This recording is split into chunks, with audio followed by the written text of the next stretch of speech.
Good morning, Bucknutters. It is Tuesday, January 2nd, 2018. I'm Dan Rubin. This is the Bucknuts Morning 5 and Change. Usually in this time slot, you get the dulcet tones of Duane Long. He is under the weather, so stepping in like a mug is none other than Alex Gleitman, live from the Big Apple, or live on tape. Alex, how goes it this fine morning? Oh, it's cold, Dan. I'm sure it's a little freezing, too, in the Gem City, probably even a little bit colder, but the winds here in between the buildings in New York City are not doing us any favors. But good to be here. It's a new year. We're ready to go on to the recruiting home stretch and starting to look forward to the Buckeyes 2018 season. I'll just say that I looked at my phone at one point yesterday. It said minus 17. Let's try and heat some things up. I'll tell you whose things are hot. There's a radio segue hot seat. Normally we wouldn't start with this team, but Michigan. So in jest on Bucknuts Live over the weekend, I said to Mark Neal, the Big Ten is undefeated in all these bowl games. I'd kind of like Michigan just to lose for ha-has. Well, then when I tuned in to watch the game, they had it under control and then literally went on the take in the second half. What do you make of the season Michigan had and the Harbaugh situation now? Because, he is set up to be pilloried between now and kickoff. Yeah, it's definitely interesting. Their season, they finished 8-5. They didn't beat a good team all year. I have to look at the numbers. I know at one point they didn't beat a team that had a 500 or above record, and I think that might have held true through the end of the season. Maybe Purdue was the lone one there, but they were very mediocre. I actually think they have a pretty good defense, and I think yesterday if they kind of just ran the ball, played it conservative, kind of like Ohio State did against USC once they got a lead, I think they would have won fairly easily because I don't think the South Carolina offense could have done that much on their defense. But, they chose to throw the ball around and, do some things, and they turned it over, 5 times in the second half to kind of choke away that game. But, if you look at their team overall, their offense was bad this year. It was really bad. And, they lose their best offensive lineman in Mason Cole. They're not really – there's no one there that you're saying, they're retooling the offensive line. They are getting Shea Patterson at quarterback. He's expected to be eligible next year. And they have some decent skill players, Donovan Peoples-Jones and Nico Collins, and Tariq Black will be back from injury. But at the end of the day, this defense should be good again next year. But the offense, there's still a ton of question marks. And I think, if his name wasn't Jim Harbaugh, I think you'd be talking about a guy on the hot seat if he doesn't win the Big Ten East next year. The guy hasn't – he hasn't finished, better than third in the division so far. Maybe he finished second one year. But, this is a guy who – he was supposed to come in and bring Michigan back, and I think they are better off than they were under Brady Hoke and the late years of Lloyd Carr and certainly under Rich Rodriguez. But to me, this is a guy, if he doesn't win the Big Ten East next year, he should absolutely be on the hot seat. But because he's Jim Harbaugh and it's Michigan and all the ties there, and, he is doing better than the last couple coaches they had, I guess that doesn't seem to be the case. But if I was the AD of Michigan, he absolutely would be on the hot seat.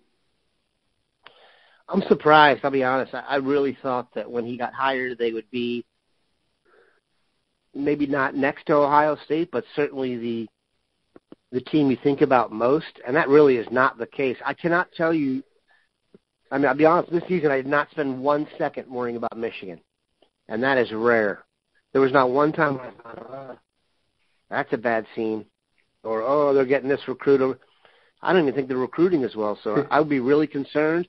And my other question is, if Harbaugh's ever going to boogie for the NFL, there's a mass exodus right now. I've always thought he was going to go to the Colts. I'm not sure the timing is right for that now, but the idea that he played there, Andrew Luck is there.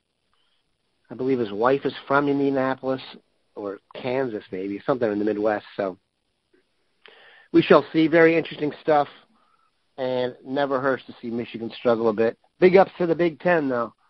Seemed like they wrestled their weight here in most games and did real well. Speaking of the Buckeyes, let's talk recruiting. Bill Kurelic is in San Antonio. We also have the Under Armour game going on elsewhere.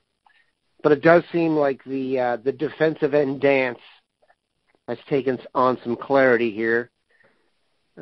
Based on where I'm sitting, it looks like Tyreek Smith will be a Buckeye and Jason Oweh will not be a Buckeye. What do you think about that?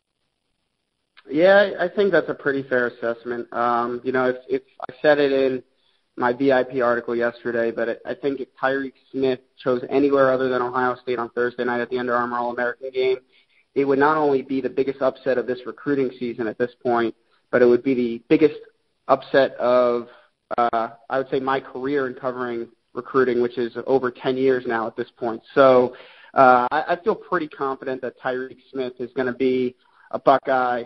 And, you know, that's a great win for Ohio State. They needed a defensive end, especially after Brendan Cox bolted the class. So that's a big win. But on the other hand, it looks like they're going to lose out on a guy in Jason Oweh. I think Penn State's going to be the winner there. I've had my crystal ball pick on them. I think since April 26th, I believe I was the first person to put one in there.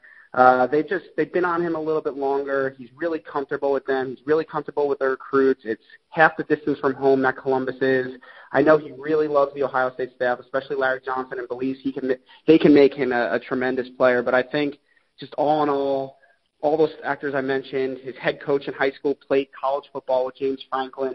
So there's a little extra. I don't think the coach is pushing him at all. He's a really good guy, and I don't think he would do that. But I think, you know, that certainly helps a little bit there. And, you know, just being a little bit closer to home and a little bit more comfortable with some of the recruits and the people there and things like that, I think that's what ultimately is going to win out for Penn State. Okay. In terms of the rest of the recruiting class, is there anyone else you think will be a Buckeye? Who else should we really be worried about, or not worried about, be excited about? Yeah, well, I mean, I think at defensive you have to look immediately to Tyler Friday, a 4-star prospect out of Don Bosco in New Jersey. You know, I actually think, again, if the pick was today, I do think Ohio State might be the pick for Tyler Friday. And a lot of people, including myself, actually have a Michigan crystal ball, but I think it actually, from everything I'm hearing, it might be Ohio State. And Greg Schiano coached his head coach at Don Bosco, Mike Teal, when he was a quarterback at Rutgers. So there's really good ties there and trust. And I know Tyler had an excellent visit to Ohio State when he took his official visit in the fall, or, you know, a few weeks back. Obviously, Alabama's in the mix, Michigan's in the mix.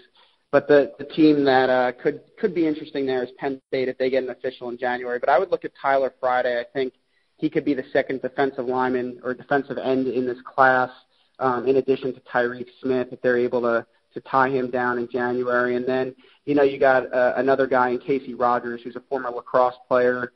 Looks like he's going to be a defensive end at the next level.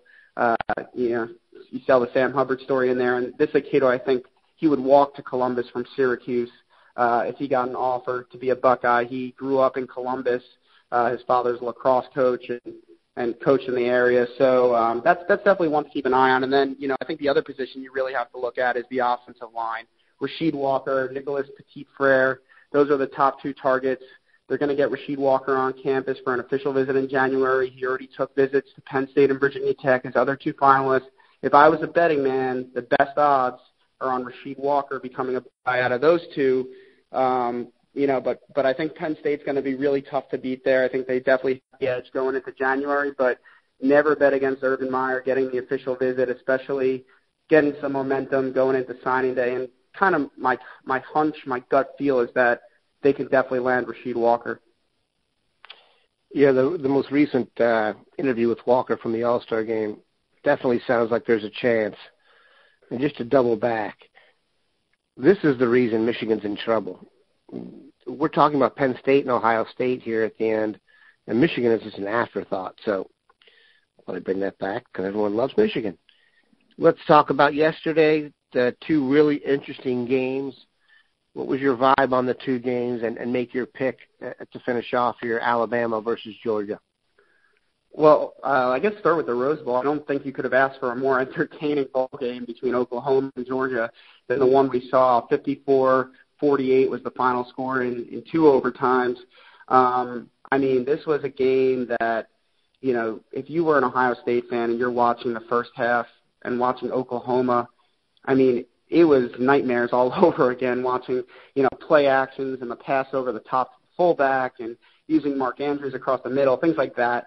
I still think Lincoln Riley is the best offensive mind currently in the game.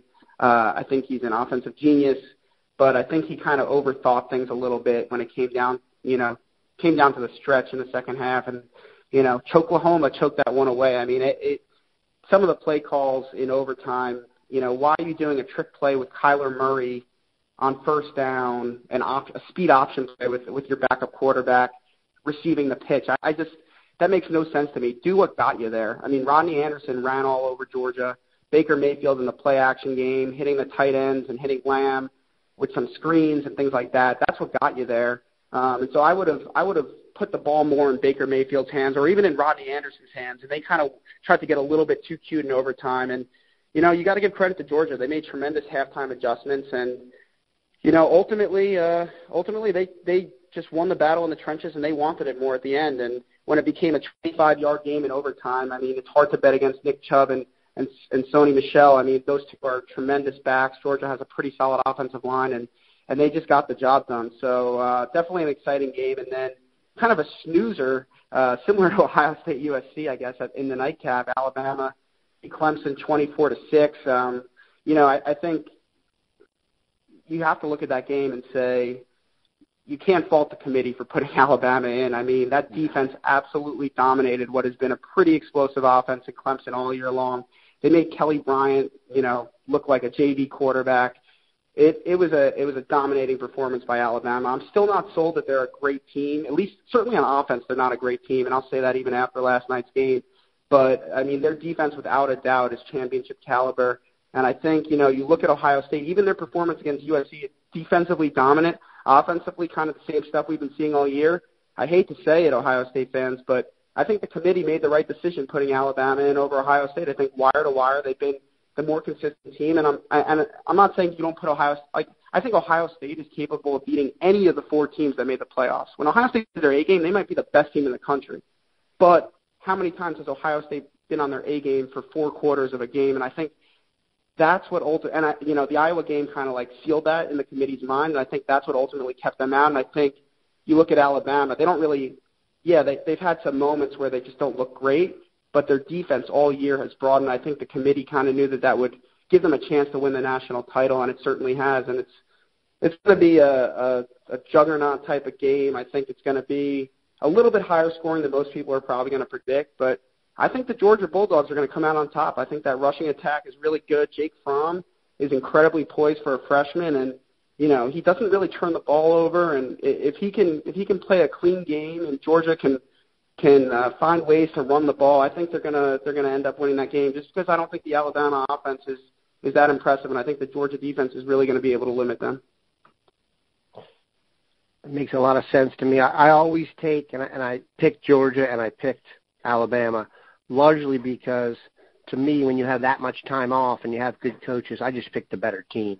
Georgia just has, to me, more talent than Oklahoma, and at the end of the game, they were just able to run them down and surround them. They're just not as good at quarterback. This should be a really interesting game. I will take Alabama. Now I will take Alabama because there's less time to prepare. Good Lord, it's a Meyer-Saban world. I might as well keep that cliche going and get Saban to get it on the other end. We appreciate Alex stepping in today. We hope Duane gets better soon. Have a good one, Bucknutters.